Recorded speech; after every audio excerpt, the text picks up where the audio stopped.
So, ladies and gentlemen, boys and girls, our speaker today is Jose Domingo Cruz. He is the owner and runner of the Goldfish 365 website. I haven't actually read into it too much, but it's a very nice, well put together website. And Mr. Cruz works on several English study projects, including his main venture, the Goldfish 365. Mr. Cruz is from Canada and is a veteran university instructor and Japan resident. Specializing in fluency instruction and authentic materials creation.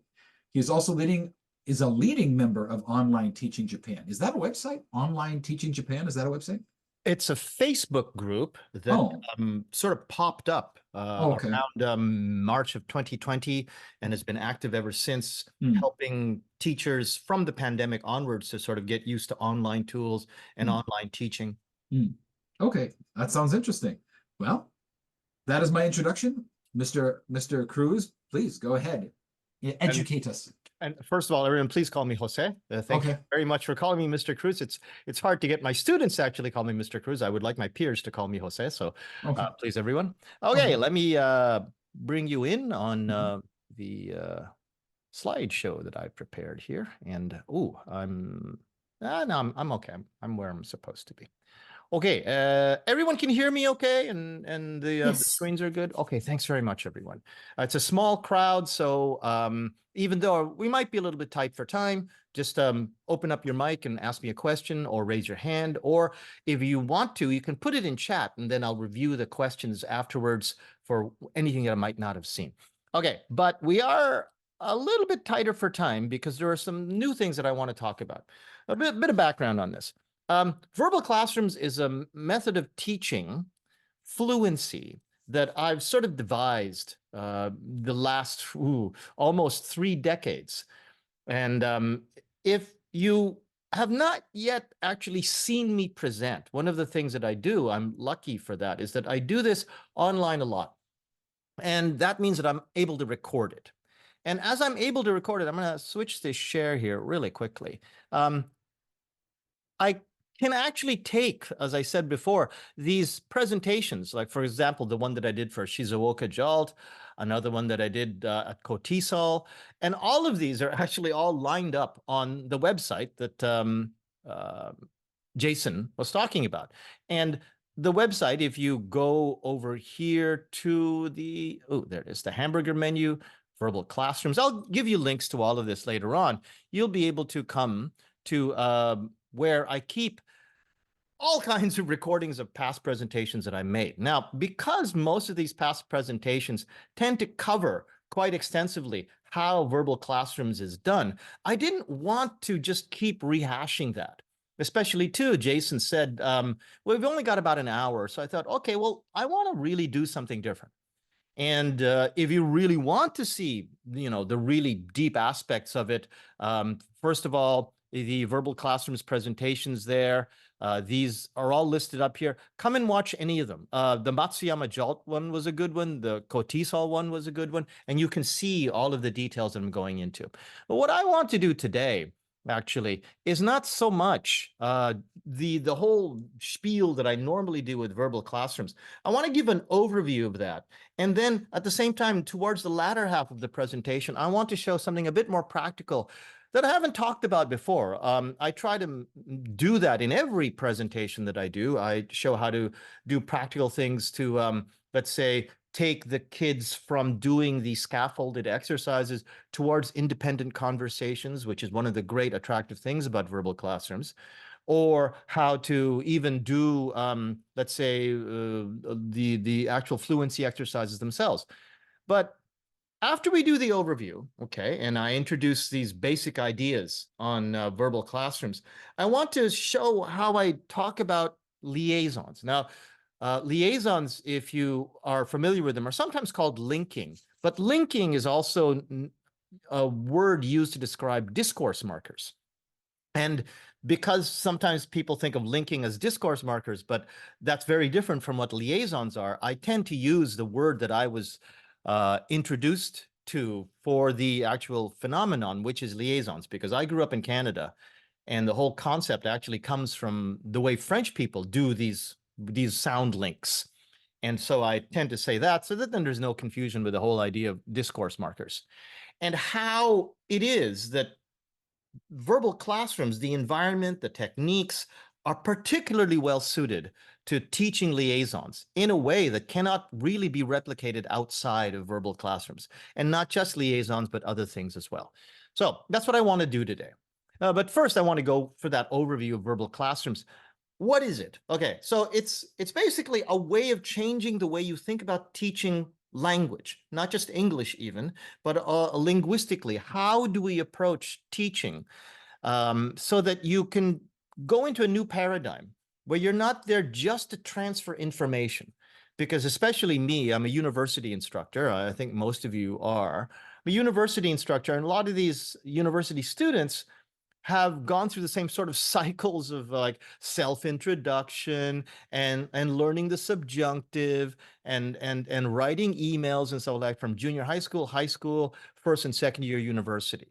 And what they would often tell me is that what I really want to do is actually practice English, not just learn more words or learn more grammar. They do want to do that, but they want to actually start making utterances. But unfortunately, because of curriculums and because of older teaching styles, they don't get that much of an opportunity. And creating that classroom environment allows them to actually start themselves inspecting what it is that they can or cannot do from an almost physical standpoint. Because you're telling them as a teacher, look, I don't like we always do. We all say to our students, listen, don't worry about your mistakes.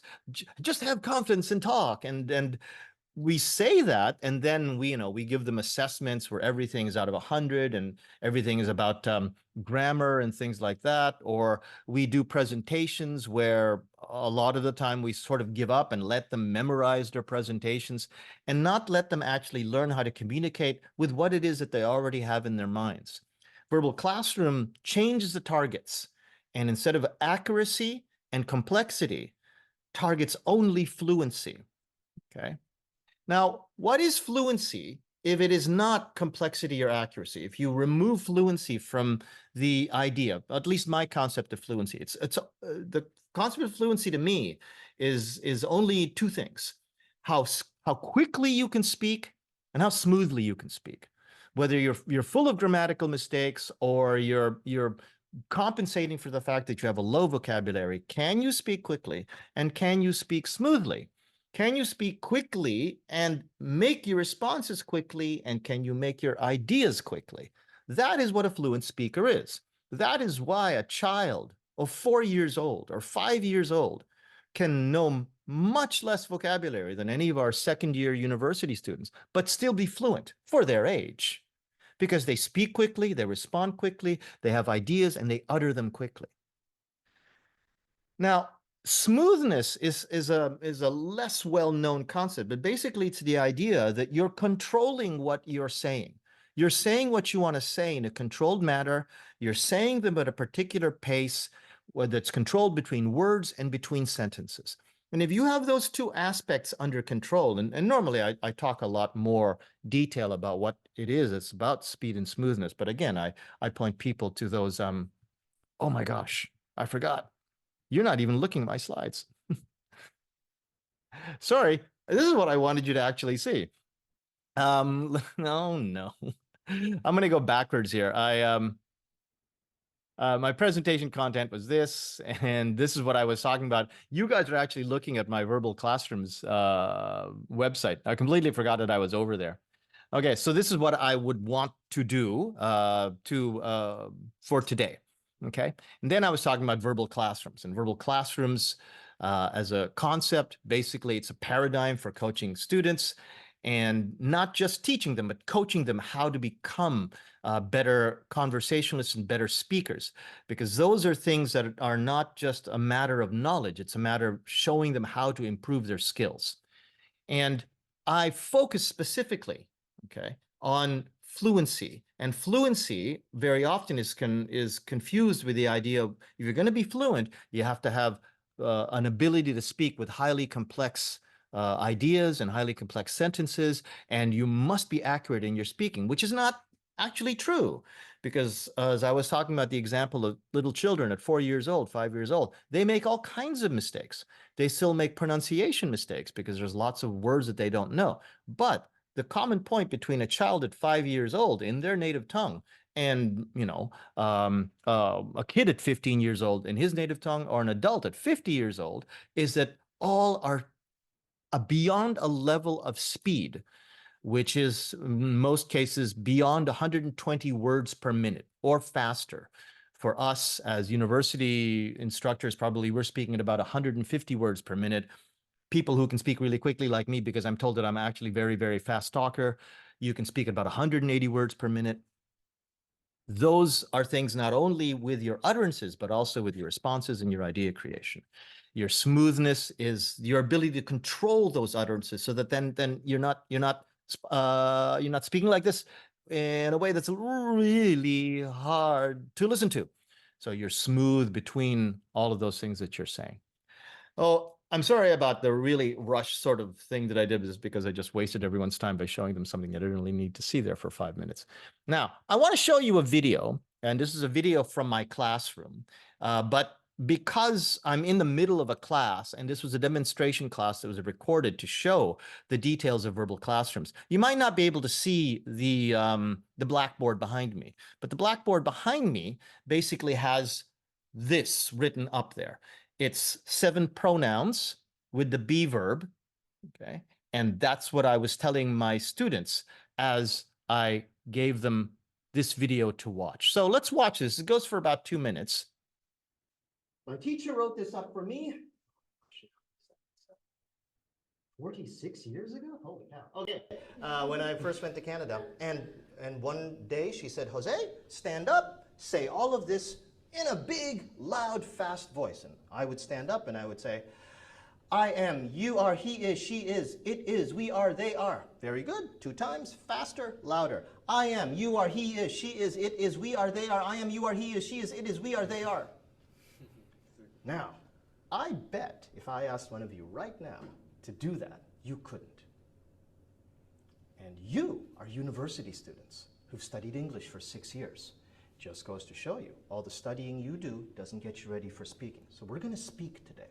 First thing we're going to do, I want you to turn around in your chairs 90 degrees. Turn around 90 degrees. Turn around and face your partner on that side. No, turn around in your chair. Yeah, just turn around in your chair. You don't have to turn the chair. Just turn around in your chair. Good, okay, there you go. Good. Okay, and this is what we're going to do. I'm going to show you how to do this with you.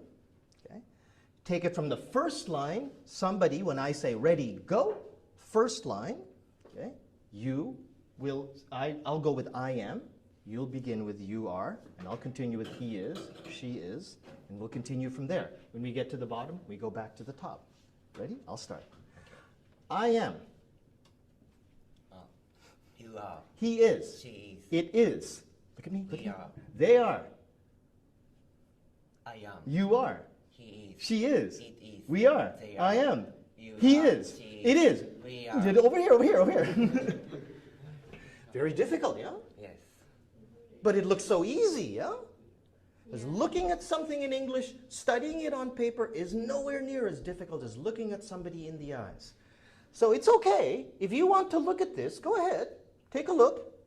You can check the order. You can check whatever it is you want. But when you speak to a person, learn to go from paper to a person's eyes. Look all you want, but when your mouth moves, you go back to the person. Okay, when I say ready, go, somebody begins. Look at your partners. Ready, go!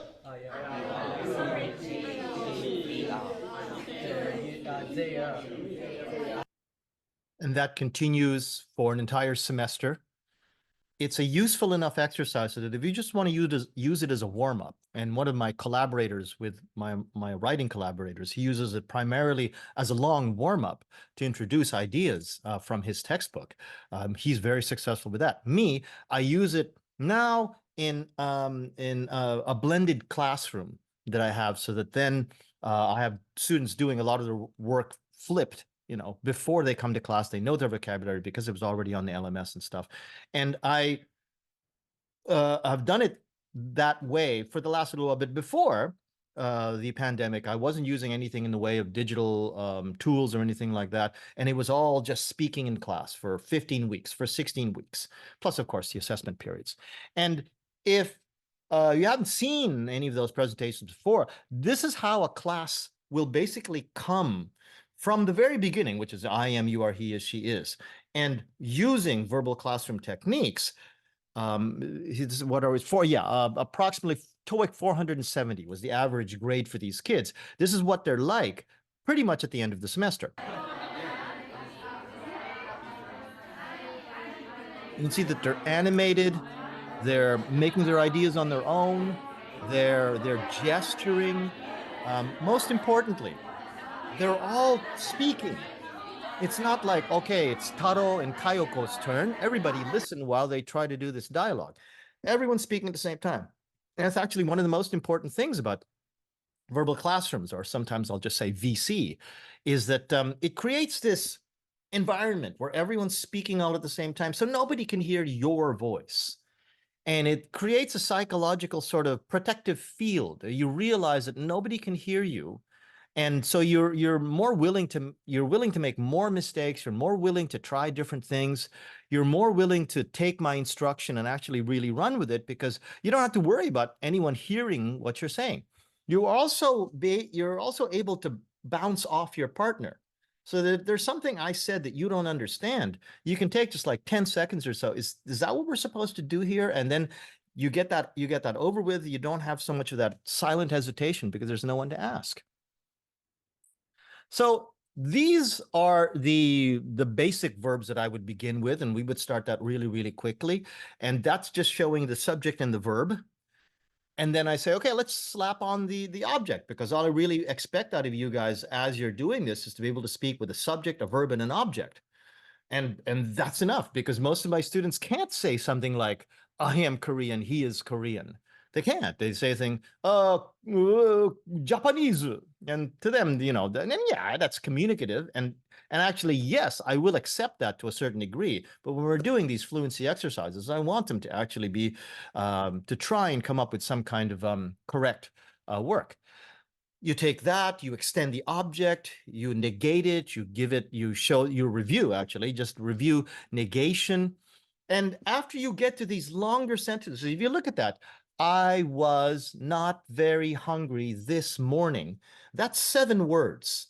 Now, in the research that I've done and other research that I've seen with other people, for most of our kids, even the ones who are really good, who are around a TOEIC 700, TOEIC 680, being able to speak 8 words in a row without any kind of disfluency is actually the limit.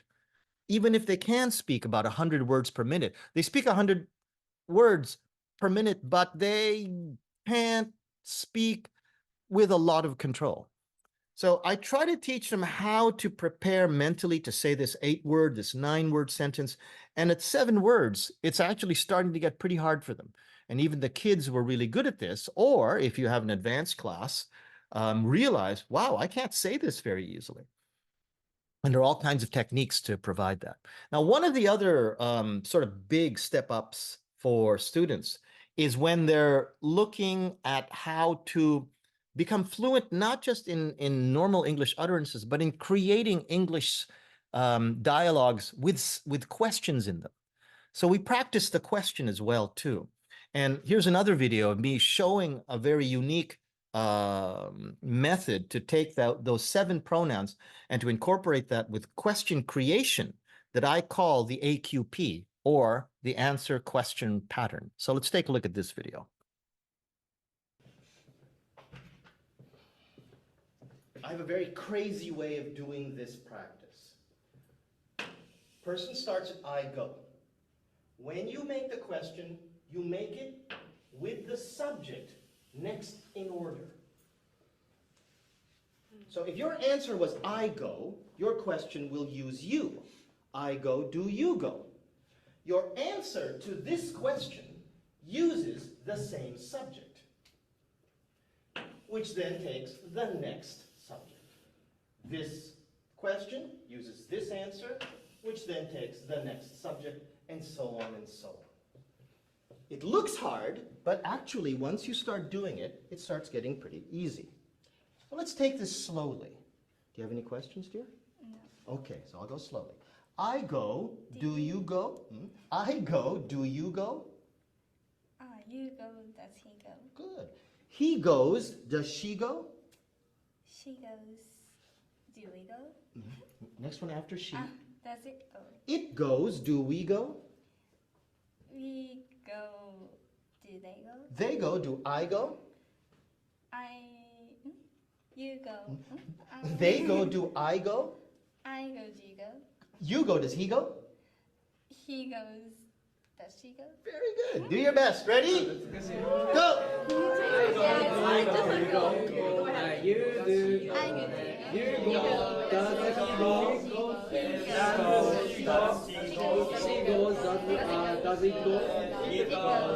They'll also demonstrate what I call dynamic seating when I switch their seating positions to make sure that they have fresh partners and things don't get stale.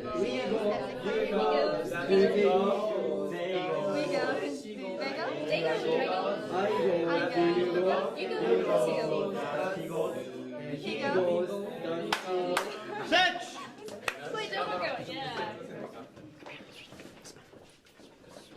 They basically move to the seat on the left, and then they snake around the room, using all of the rows that then need to all look, of them you will can be look. changing with each But other. when you speak to my eyes. Ready? I go, do you go? You go, does he go? He goes, does she go? She goes, does it go? It goes, do we go? We go, do they go? Good. Do your best. Ready? Go! I go, do you go? You go, does he go? Good. Okay. Maria, I can see you furiously scribbling down the entire pattern. It's okay, but I wanted to show you, and I hope I don't forget to switch back. That website that I have, which I will show you the URL for. Okay. If you scroll down to the bottom where I have my publications, this is the publication that I did through JALT Q, and it has all of those diagrams in there. So if you download that, all of this is downloadable and linked for free. If you download that, you can see everything there, and use my email and contact me if there's anything in there that you don't understand. Okay, let's go back to here. Okay, now let's see. Yes, okay. And as a matter of fact, I'm going to show them to you right now. Now, what I would normally do if it was one of my normal sort of long presentation slots, hour and a half, 2 hours, I would put whoever is here into breakout rooms, and you would try it, and you would see that it is not easy at all, which is important because I think a lot of the time we lose empathy for our students in terms of what it is that is necessary for them to go over these humps in their second language. Because for us, as first language speakers, everything that we're taking out of the textbook is just, it seems so easy. And sometimes even for the best of us, we lose a little bit of empathy. Once you try this, though, you realize, holy cow, it is really hard to do that whole subject, verb, verb, subject switch. And especially for these students, that is so foreign as an idea in terms of creating a sentence question pattern. And so I would put everyone in breakout rooms. I can't do that here because I'm kind of running out of time for the first half of this presentation. And I want to get on to the whole thing about linking. But trust me, if you watch those videos, you'll see that most people don't have an easy time of it. Now, the be verb is just one, of course. There's whole bunches of them. And I do you do, does he, I am, are you are, is he, is very difficult. The past tense, I was, were you were, was he was she. The negative form, I'm not, are you aren't, is he, etc., etc., etc. You do, and I do. I could spend like 90 minutes doing just these basic verbs. But you tend not to want to do that because you're going to bore these kids, even though really they find it fun and exciting. The dynamic seating where they're switching with their friends all the time always keeps things fresh. Mark Helgeson, if you've ever had him come and give a presentation, he'll tell you that just the act of getting up, physically moving and shuffling the blood around in your head from your butt up to your head helps you stay fresh and refreshed. And it creates a very fun, unique teaching environment. So but you got to learn, they got to learn how to do the do I go, do you go, does I do I have, do I see, do I think? So you got to start actually back from all the way with do.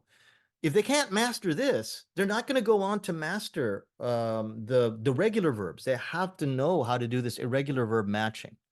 And once they do know how to do that, okay, then you can move on to other verbs. I think, do you think? You think, does he think? Then team that up with the elongated object, okay? Actually, this would be an independent clause. I think that's a good point. And I think is really handy because if you see something in your textbook that you'd like to have them practice, like it will rain tomorrow.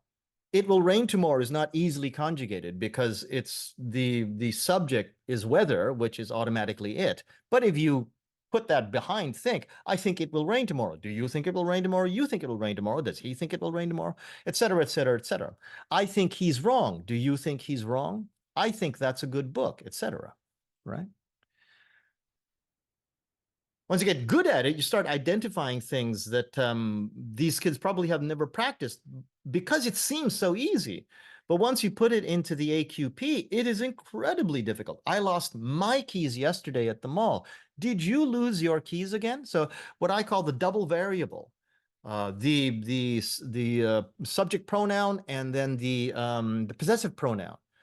They might know it as a list, but then actually replacing two variables, even inside a short sentence, is a real brain trick, right? I also use it to teach longer sentences, to practice more smoothness. I've recently taken up the whole idea of teaching arithmetic, which they find really fun at an engineering university. These are kids who are used to doing, complex C++ JavaScript programming, and they can't say 2 times 1 is 2. What is 2 times 2? Without fumbling thinking of what is 2 times 2, and then they got to pull out the number 4 and then say it. It's really fun for them. And then you can teach multiplication, division, et cetera, et cetera, et cetera. So VC lends itself to getting these students to just start speaking. And they notice that speaking is a far cry from accruing information about what these vocabulary words are and then just being able to spit them back up for the test. This is a completely different skill.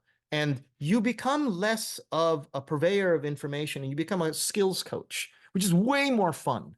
And actually, they appreciate it more too. You start seeing things like, hey, you have a tendency to sort of hold yourself back, or you're not really looking at me. You got to look at people in the eyes, or your voice is too small. I can really just barely hear you, et cetera, et cetera, et cetera. The whole environment itself works really well. I wrote about it in my paper. I talk about it in my other presentations. What I want to do from here, though, is I want to talk about how, if you establish that environment, and you become used to teaching that environment and the students go, wow, this is really different.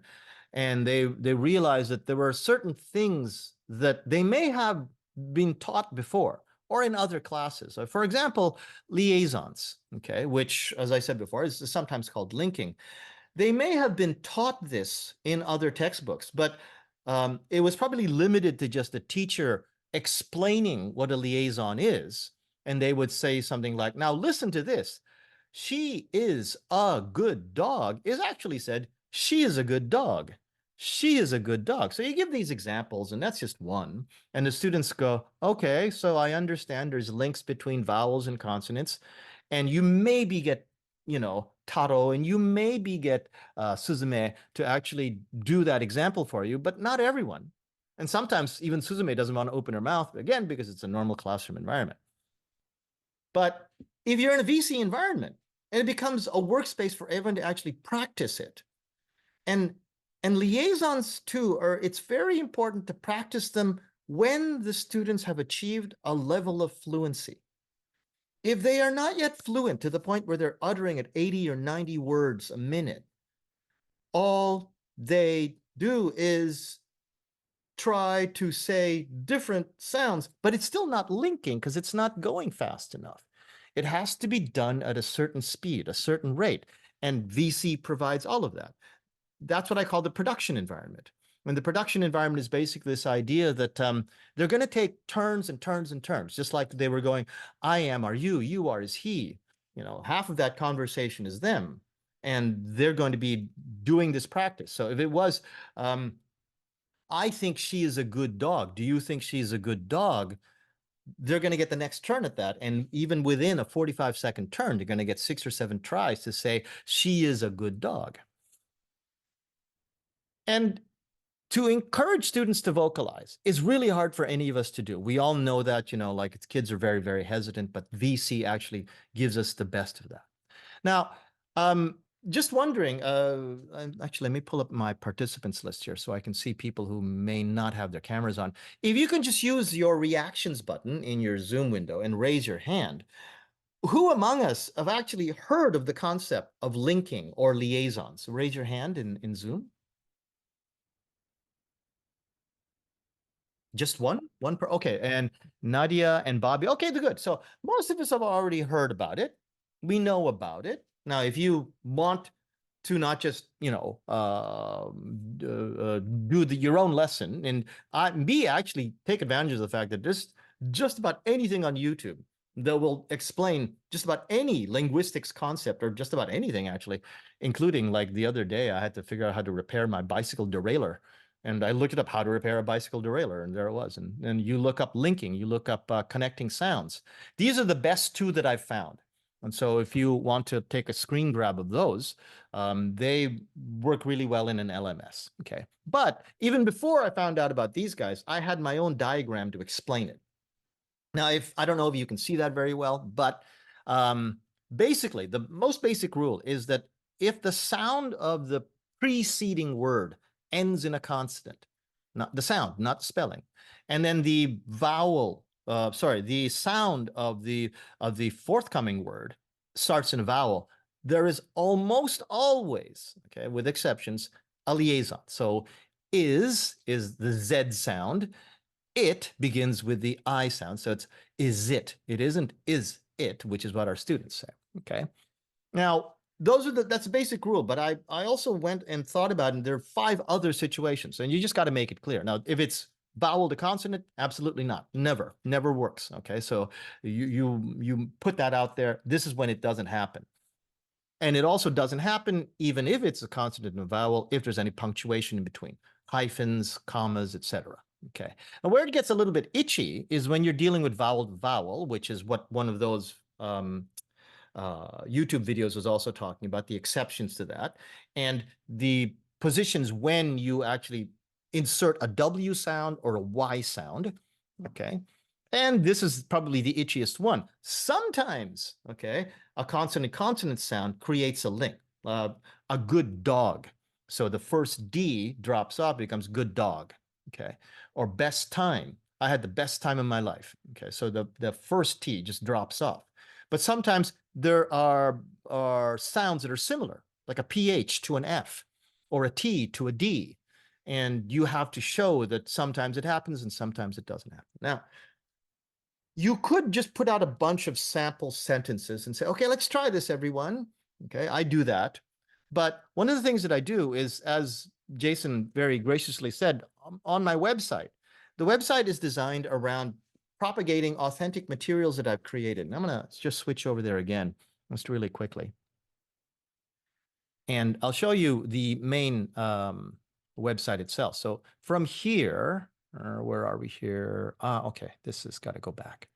Okay, from the front page, okay, these are all individual articles that I've created by recording a conversation I had with a native or a near native speaker. So for example, if I click this one, this is with my friend Colleen, and we were just talking and talking and talking, and I found a little 3-minute or 4-minute segment that I thought started well, ended well, and had some interesting things I could talk about. I recorded it, turned it into an MP3.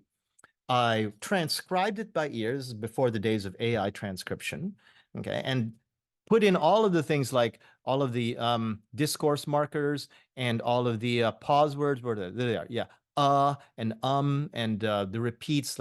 People say I in a normal conversation. So it's a truly authentic conversation with a truly authentic transcript, which is really important. Because if you want to point out to students that native speakers very often make grammatical mistakes in their native speech, you can show it here. Because there's all, and anywhere where I put in a bold area is where I thought, for example, this because, okay? Because it was just Because it was just I wanted to show them that we don't really say because, we say cause, things like that. There's 130 articles here. There should be about 250, but I stopped working during the pandemic and haven't really gotten onto it since then. But one of them, okay, was with a friend of mine, me and my friend Chris O'Sullivan down here, okay, and he was explaining, you know, the sort of the funnier aspects of cricket, because as a Canadian, I don't know much about cricket, and he was explaining that it was really funny. Now, let's go back to my share over here. And so I make sure the students understand the basic rules as I want them to hear about. Oh, and by the way, I'll show you again later. These rules and the next set of materials I'm about to show you are also available for download from Goldfish 365. And I take one little, maybe about a 5-second chunk of that conversation from cricket, and I play it for the students. in each day. How long does each of that test match? It's 5 days. So in one day, what is it? And I asked them, where do you think the liaisons are in that 5 seconds? Okay. And when they go by the rules, for example, they'll look at something like here, they look at in each. They go, oh, that's a consonant to a vowel. That's got to be one there. How about this one here? Oh, the does each. Okay, that's got to be a consonant to a vowel. And they'll look at other ones like so win, and they think, okay, well, there's one there. There are other places, but I tell them, no, not really. Sometimes when I really want to emphasize something, I don't make the liaison. These liaisons are not absolutely automatic. What I said was in each day, because I wanted to emphasize that. So I didn't liaise. How long does each? Okay. So I said, you can barely, you think you can, but I wasn't really actually trying to do it. So you should be aware of it, because we do it a lot, but we don't do it all the time. But if you can learn how to do it, it'll really help your fluency and your listening strategies. And then they start hearing things like, what is it? Okay. Or so in. They also see this. So in one. Oh, so that's an N to an O. And I go, no. One, the sound, the initial sound of one is actually a consonant sound. It's a W. So even though you look at it by spelling, no, that's not how it works. That test match. Oh, those are things that they do. Oh yeah, let me show you. That was another share I wanted to do here. Where is it? Yeah. Here is me teaching this to my students, and I give them a handout. I give them the actual materials on the projector, and by each liaison, one at a time, I ask them to guess. They discuss with each other, they practice it out, and then we all work to become familiar with all of these positions. So it's because Verbal Classrooms gives me the opportunity to practice using high fluency practices. They actually can practice, and they get numerous turns at actually doing it. It's not just the one turn where, you know, they're feeling the pressure of getting it right in front of everyone. They're not in front of everyone. They're only with their partner. And then if they don't get it right with this partner, they get the next partner to try it with. Okay, let's go back. So to me, the real advantage here is that this is something that you can't really practice well in just about any other kind of classroom environment. This has to be a verbal classrooms environment. You get numerous turns, you get numerous tries.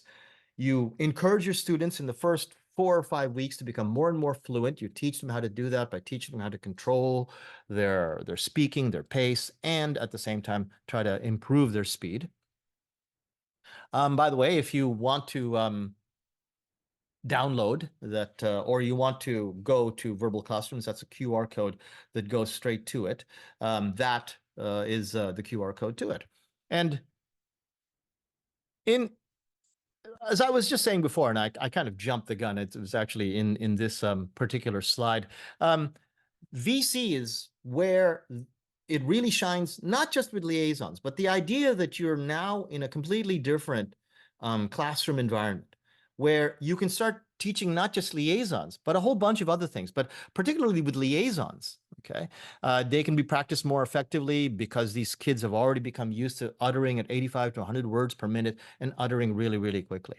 I wanted to show you one more thing too, which is this is how I use my iPad in the classroom hooked up to the projector, or in my case, because I find it very flexible, my iPad is hooked up to my computer, which is hooked up to the projector.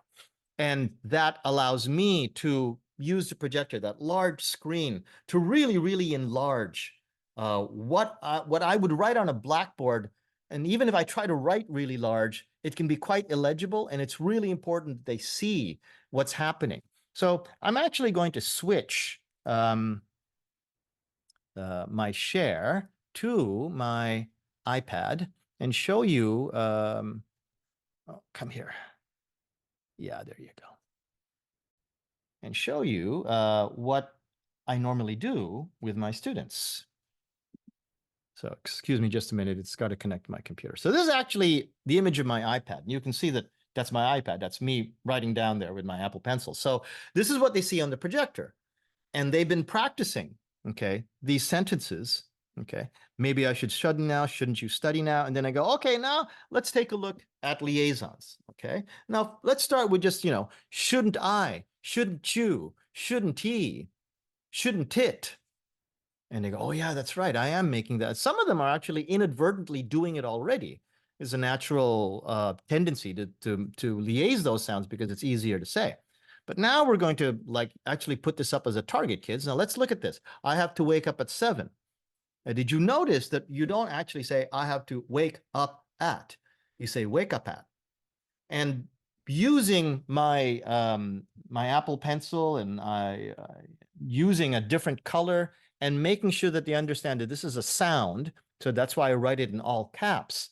I can do this with a number of sentences that that I provide for them, and it works out really, really well. And if you haven't yet, or if you don't have an iPad, I completely understand. But my good friend Alex Burke, if you haven't had her come present at Akita, Jason, I really recommend Alex Burke come and talk to you about accessibility and equity, because as a person suffering from, I shouldn't say suffer, but who has autism, she has not autism, ADHD, or she's like a couple of things. She really empathizes with her students who have a hard time seeing normal classroom materials.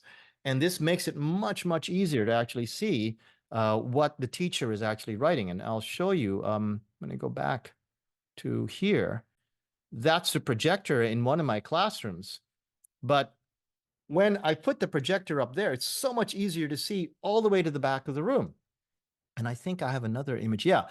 And if you're lucky to have multiple rooms, those letters and words become so much bigger and so much easier to write, because then you don't have to, make your arm tired writing really, really big on a blackboard. You're writing literally on your iPad, and then it goes all over the room, especially the ones with the multiple screen rooms. Okay, let's go back to the slideshow. That's something that I really, really recommend. Liaisons is just one thing that you can use to target. When you're talking about fluency, you start to recognize the other aspects of fluency that these kids aren't doing. But if they could understand it, they would actually start to become even more fluent. But you don't become in tune with that until you become a fluency teacher yourself. And if you stair step, and I talk about stair stepping in my other presentations, basically the idea that you take, for example, a sentence like, I think it will rain tomorrow. Okay, so you first do the I do you do, does he, I think, do you think. So that's the first, step on the stair step. You go from the basic I do you to I think, do you think? Then I think to something like, you could practice, I am good. Are you good? You are good. Is he good? He is good. It is good. Is it good? Then you put that it is good as the independent clause for I think. I think it is good. Do you think it is good? Do you think it is good? Does he think it is good? Then you stretch that out. Or maybe you can also, before you take that, you take another step and you practice the future form. It will, right? I will go. You will go. I will go. Will you go? Then you get to the master sentence, which is, I think it will rain tomorrow. Do you think it will rain tomorrow? That's what stair stepping is. For example, so if you get all that done, okay, and you've got a particular sentence that you want them to learn. So for example, if it's, I think it will rain tomorrow. A lot of these kids, that's not so hard. I think it will rain tomorrow. It's only 6 words, and most kids will be able to say that fairly fluently. But for some that don't, you point out to them this sentence, maybe less than others, but almost everything in English has a melody. And trying to get them to speak smoothly, sometimes, especially for the musically inclined, you hum out the melody of the sentence as you're saying it. So you say it. Everybody listen to me say it, okay? I think it will rain tomorrow. I think it will rain tomorrow.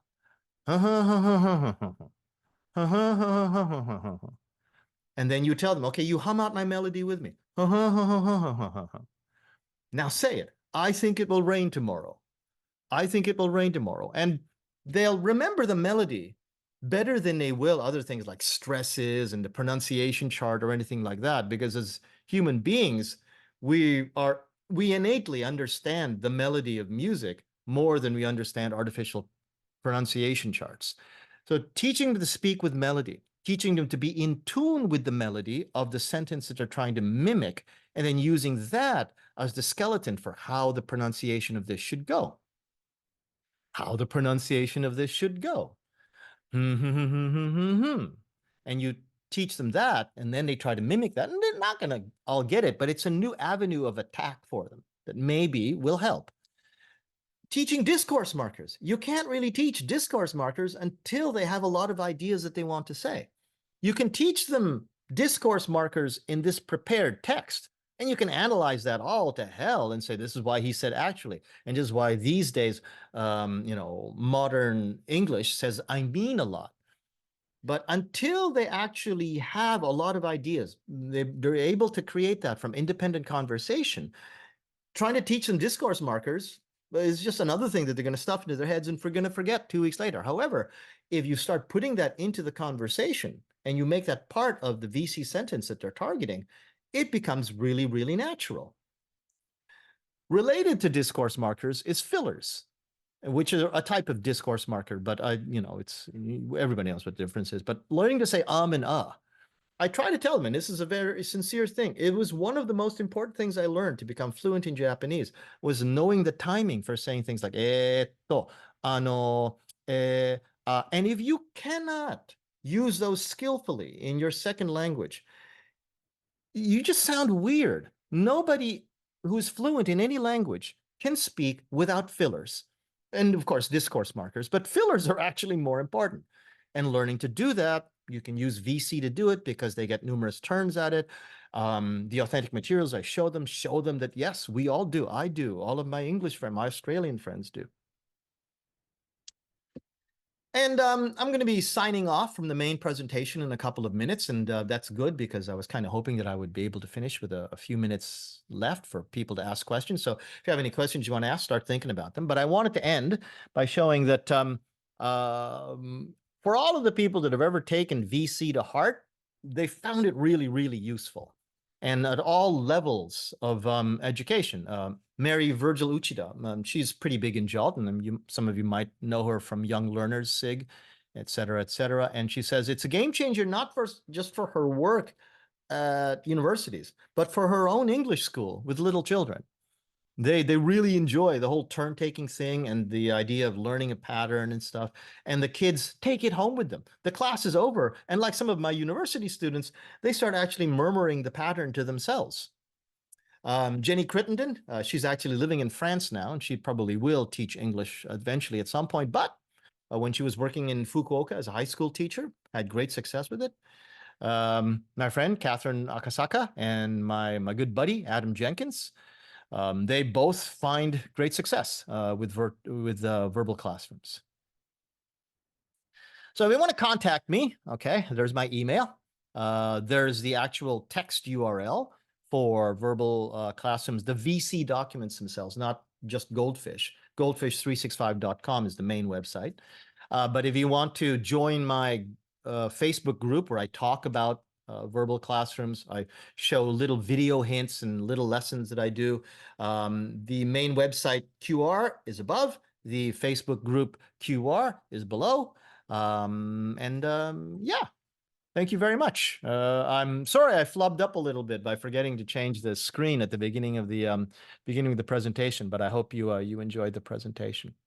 thanks very much, Jason, everybody. I thought it was brilliant. Thank you very much. I mean, I knew nothing about it from the beginning, but you're a very eloquent speaker. You know exactly what you're doing.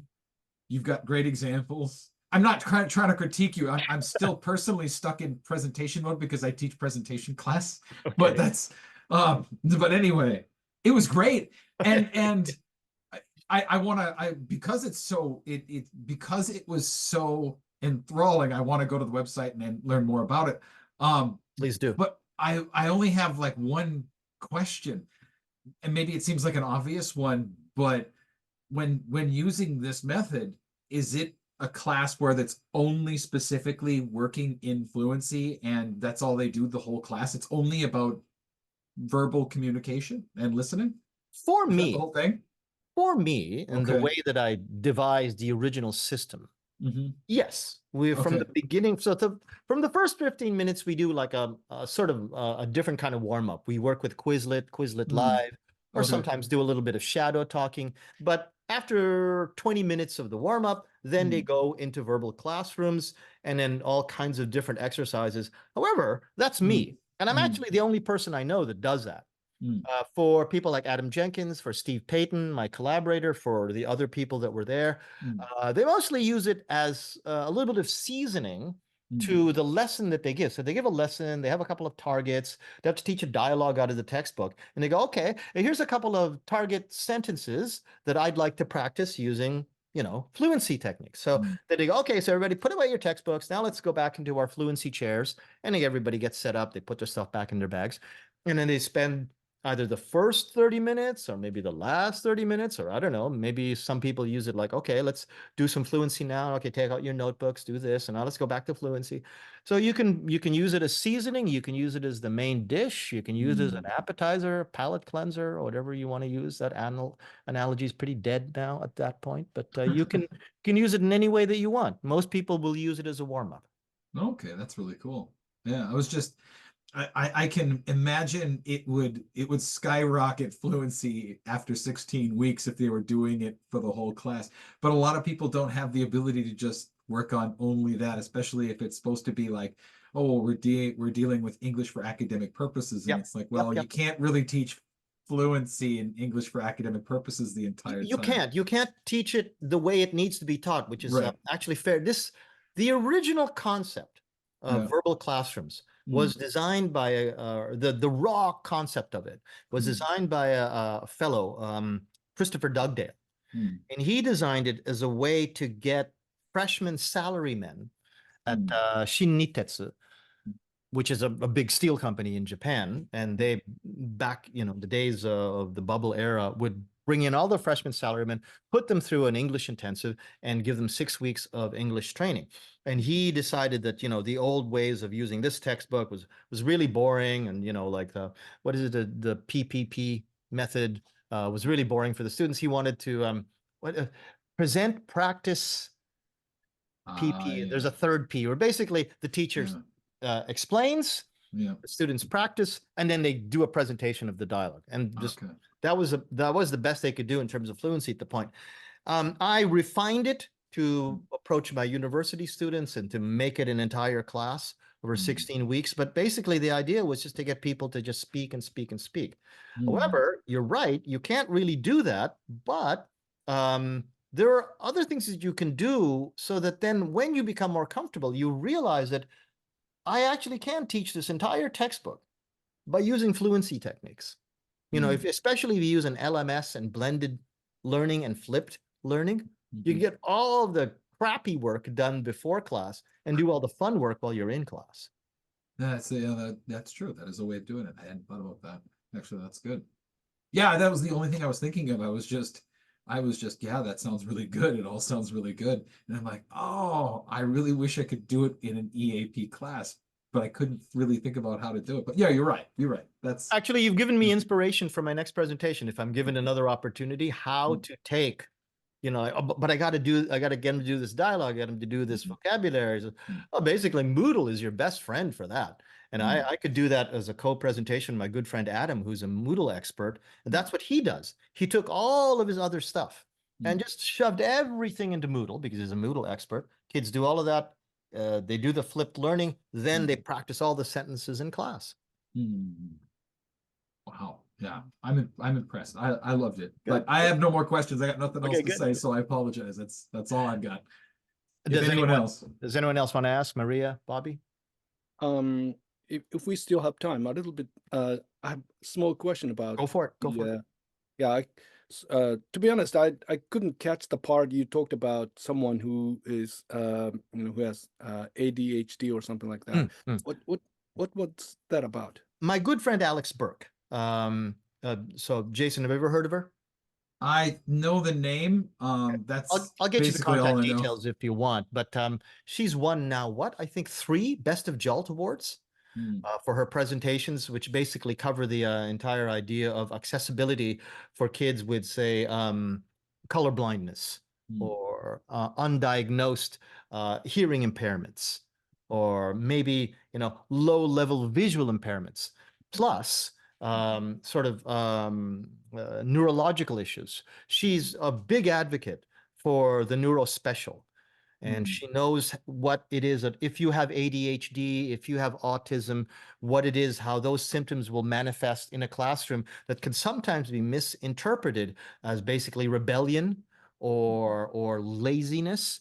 And her advocacy is really, really powerful. And watching one of her presentations makes you think completely differently about your classroom. And I used her as an example because she was the one that informed my choices. So, for example, just to go back to my share here, you see that green background? And let's say here. We're only seeing the black background right now. Oh, It says really? Has started screen share. Oh, there we go. Oh, there we go. Okay. There you go. That green background. I used to do my presentations off a white background with black text, and a lot of people will do that too. And then watching your presentation, I realized that's really, really hard on the eyes. And doing this with like a middle gray background, especially something that's like mimics a blackboard with lighter text, is much easier for people with low-level visual impairments. For people with color blindness too, okay? I was showing red color there, but that's because I forgot that day to not use a red pen when you're using highlights. Most people who have color blindness cannot see red. So if you're using red to show a particular thing, they're not going to get it. It looks like exactly the same color you were using before. But if you use blue, they can see blue very clearly. And you're obviously trying to show something different because you're using a different color. So she said, don't use red, use blue, because most colorblind people are colorblind to red. There's so many other things. She just makes you take inventory of all the things that you do in your classroom. Like, have you ever sat in the back of your classroom and tried to listen to that CD player?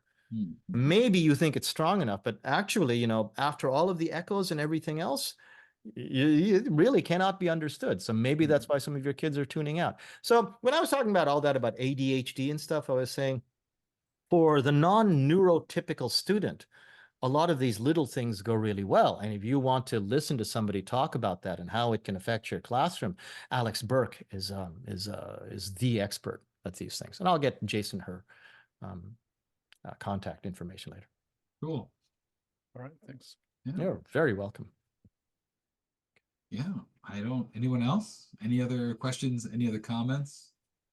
Were there any comments in chat? There was nothing in chat, I think. Eh? No, I was just gonna. Hey. Oh, go ahead. Hello. Sorry. Sorry.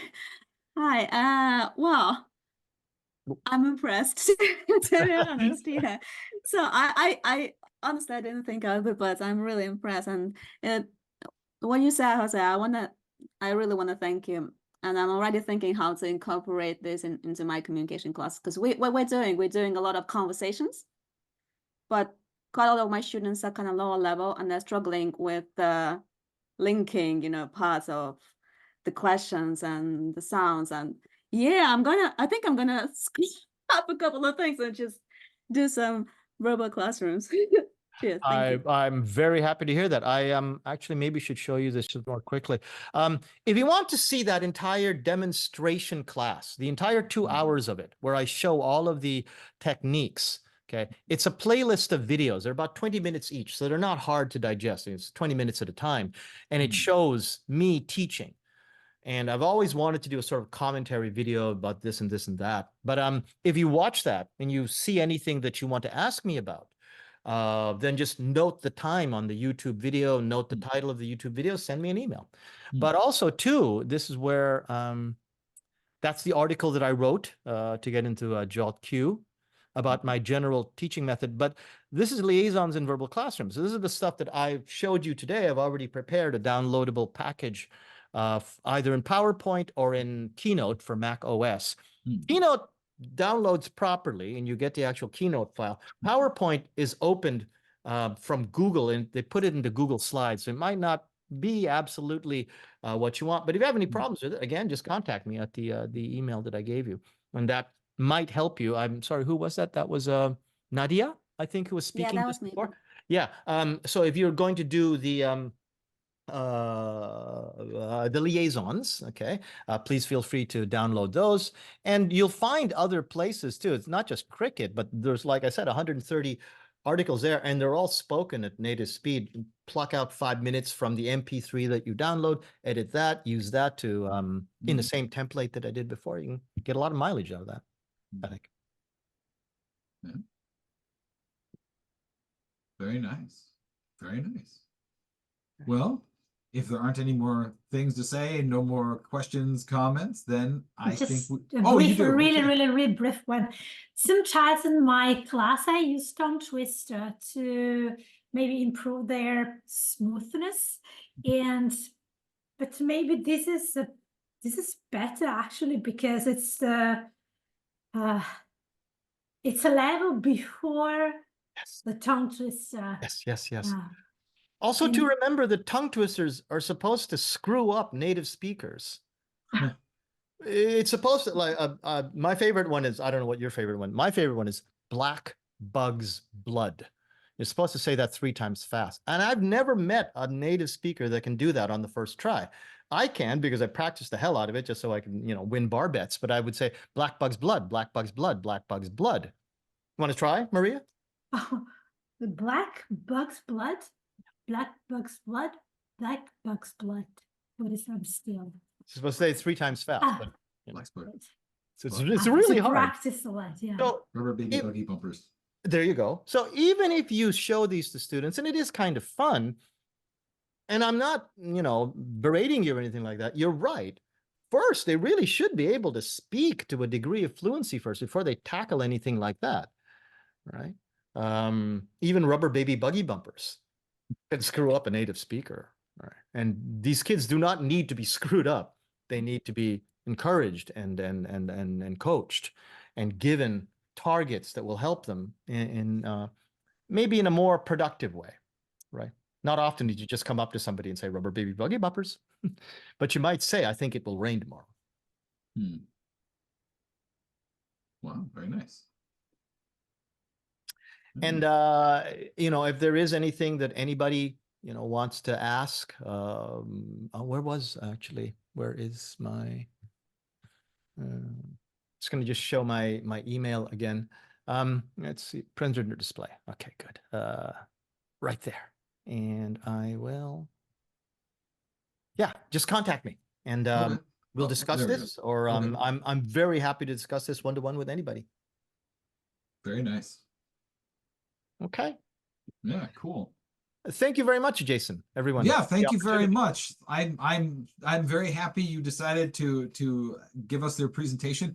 I always try to do the ones that I think, like I said before everything started, it's like I get to kind of be the one that chooses everything based on what Akita JALT members are interested in. So it's a selfish thing in a sense because I get to the other half of that kind of thing. So I'm really happy I could get you to give us a presentation, because I think in the last few months, I think we've had some good stuff, but I think you always get some that's like, well, you got little bits of things that's like, yeah, this is all good, but really all the way through, it's like it's good. It was good all the way through kind of a thing. It's like all of this could be very well applied to something. So yes, thank you very much.